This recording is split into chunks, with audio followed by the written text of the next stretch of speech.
आइए मेरे प्यारे दोस्तों, आपका स्वागत है ईशावास्य उपनिषद पाठ में। सबके मंगल की कामना करते हुए शुरू करते हैं। उस परमात्मा का नाम लेकर आशा करता हूँ आप सब स्वस्थ होंगे और इस श्रवण करने का लाभ प्राप्त कर रहे होंगे।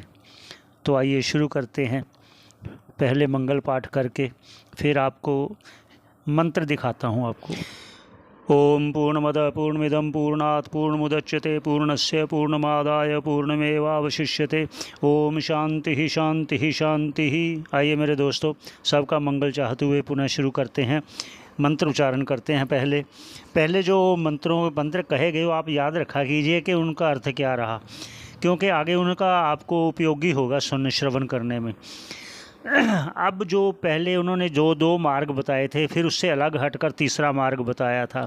अब पुनः और दो मार्ग बता रहे हैं जो लाभकारी तो नहीं है, लोग करते हैं इसलिए बता रहे हैं। क्या है, उच्चारण कर लेते हैं पहले। अंधम तमः प्रविशन्ति ये संभूतिम उपासते ततो भूय एव ते तमो य ऊसंभूताम रताः। ऐसा है मंत्र। आइए भाष्यकार जी क्या कह रहे हैं। कहते जो अंधम तम है जो ज्ञान रूपी अंधकार है, उसमें प्रवेश जो करते हैं अर्थात उस कर्म के द्वारा उस योनि को जाते हैं, प्रवेश करते हैं या प्राप्यन्ते।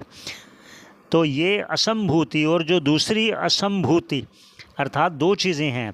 एक है संभूति, जो संभूति का है कि जो उत्पन्न होता है, जन्मा मरा, ये संभूति हो गया। असंभूति हो गया वो अज्ञान में ही पड़ा रहा।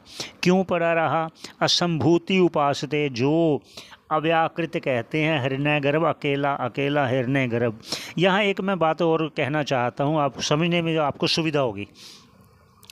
जिस प्रकार मैंने बोला था कि देवराज इंद्र है, उसकी स्थिति और है, लेकिन उन स्वर्ग में और लोग जैसे होते हैं, जैसे इस लोक में देख लो, राजा और होता है, प्रजा और होती है। जो राजा को सुख मिलता है या मंत्रियों को मिलता है या उनके संतरियों को मिलता है, वो प्रजा को तो मिलता नहीं। ऐसे ही आप समझ लेना कि जो जैसी जैसी उपासना होगी, ये मैंने थोड़ा सा आपको सरलता से समझाने का प्रयास कर रहा हूँ कि जैसे उपासना की 100 अश्वमेघ यज्ञ करने पर वो उसको इंद्र पद मिलेगा, उसको राजा बनाया जाएगा स्वर्ग का। तो उसका तो आप समझते हो उसको कितना ऐश्वर्य होगा। और जो उससे कम होगा, अग्निदेव होगा, ऐश्वर्य तो होगा लेकिन उतना तो नहीं होगा ना जितना राजा को होता है।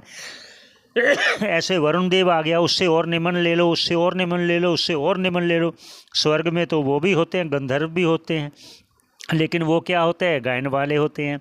जैसे यहाँ गायन वाले होते हैं, उनको क्या स्थिति होती है आप समझते हो। ऐसे ही ये मेरा प्रयास है कि आपको बताऊं कि ये जो अलग अलग मार्ग है, अलग अलग उपासना है, वो किस किस गति को देने वाली है। ये मेरा प्रयास था आपको कहने का। अब यह चाहते हैं, क्या कह रहे हैं कि ततो भूय एवते, वो ऐसे दोनों मार्गों पे जाने वाले वो फिर पुनः पुनः पुनः पुनः इस मृत्युलोक पे आते हैं। कौन से? तमोरूप, जो ज्ञान रूप है, पुनः पुनः। यह उसंभूता रताः, और जो अकेले ही उपासना करते हैं हिरण्य गर्भ की। मैं फिर वही कहूँगा, क्योंकि उपासना जैसी जैसी होगी वैसी वैसी गति होगी। ब्रह्मलोक तो है, लेकिन ब्रह्मलोक का जो मुख्य देवता है, जो राजा है, वो अलग है, लेकिन प्रजा को तो वो सुख नहीं मिलता ना। ऐसे ही हर आदमी ब्रह्मलोक में जाकर मुक्त नहीं होता। जिनके विषय अभी दृढ़ है, विषयों में पड़ा है, उपासना भी कर रहा है, ब्रह्मलोक तो मिलेगा, लेकिन पुनः लौट के आएगा उस विषयों को, जो उसके विषय में जो इच्छाएं उसके मन में पड़ी हुई थी, वो इच्छाएं ही उसे वापस पुनः इस पृथ्वी लोक पर लेके आएंगी।